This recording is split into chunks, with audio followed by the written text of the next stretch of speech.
वो एक स्मोक है प्लस फॉग है, दोनों का एक मिक्सचर स्मॉग कहलाता है। अब हमारे यहाँ जो है फॉग, ये इस एरिया में आप कह लें कि विंटर सीज़न में ये एक फ़ीचर था। फॉग आती थी, हमने बचपन में भी इस फॉग को देखा, और अब वही फॉग जो है वो स्मॉग में कन्वर्ट हो गई है। क्यों?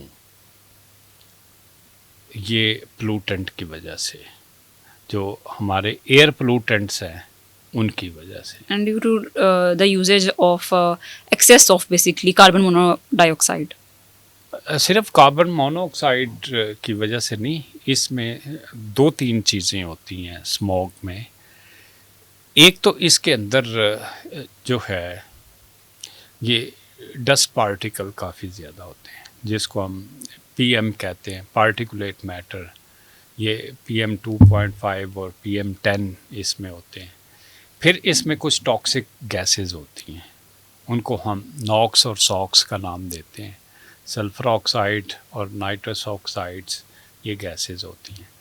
फिर उसी के अंदर जो है हाइड्रोकार्बन्स, ये जो पेट्रोल होता है इससे भी हाइड्रोकार्बन्स निकलते हैं, और वो हाइड्रोकार्बन्स फिर उनकी इवन आपको स्मेल भी आती है पेट्रोल की और डीजल की, ये होते हैं। फिर इसके अलावा उसके अंदर कुछ सेकेंडरी पोल्यूटेंट्स भी पैदा होते हैं, जिसमें ओजोन है और पैन गैसेस हैं।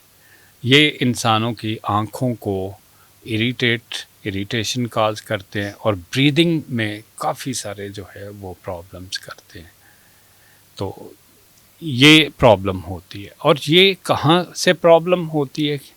वो आप ढाका से शुरू हो जाएं, ईस्ट पाकिस्तान बांग्लादेश से पेशावर तक का एरिया जो है ये हिमालयन फुट हिल एरिया है। यहाँ पे जब मॉनसून का राज ख़त्म होता है तो उसके बाद यहाँ पे एक हाई प्रेशर डेवलप होता है।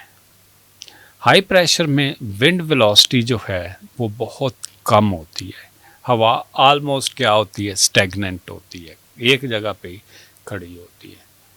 तो वो पोल्यूटेंट्स डिस्पर्स नहीं कर पाते, तो वो लोकलाइज्ड रहते हैं। तो फॉग में और क्लाउड्स में क्या फ़र्क है? फॉग में जो वाटर वेपर्स हैं उनकी condensation close to the earth surface हो जाती है, और जबकि क्लाउड फॉर्मेशन में क्या होता है, वही वाटर वेपर्स की कंडेंसेशन कहाँ पे, कुछ हाइट पे जाके होती है जहाँ पे लो टेम्परेचर होता है। तो लेकिन दोनों का जो है अगर आप देखें तो टेक्सचर काफ़ी मिलता जुलता है। तो जब वो वाटर वेपर्स अर्थ सरफेस के करीब ही उनकी कंडेंसेशन होगी तो वो वाटर वेपर बहुत सारे पोल्यूटेंट्स को भी अपने साथ, और जो डस्ट पार्टिकल्स हैं, पार्टिकुलेट मैटर, ये कई सारे पोल्यूटेंट्स का कैरियर भी बनता है।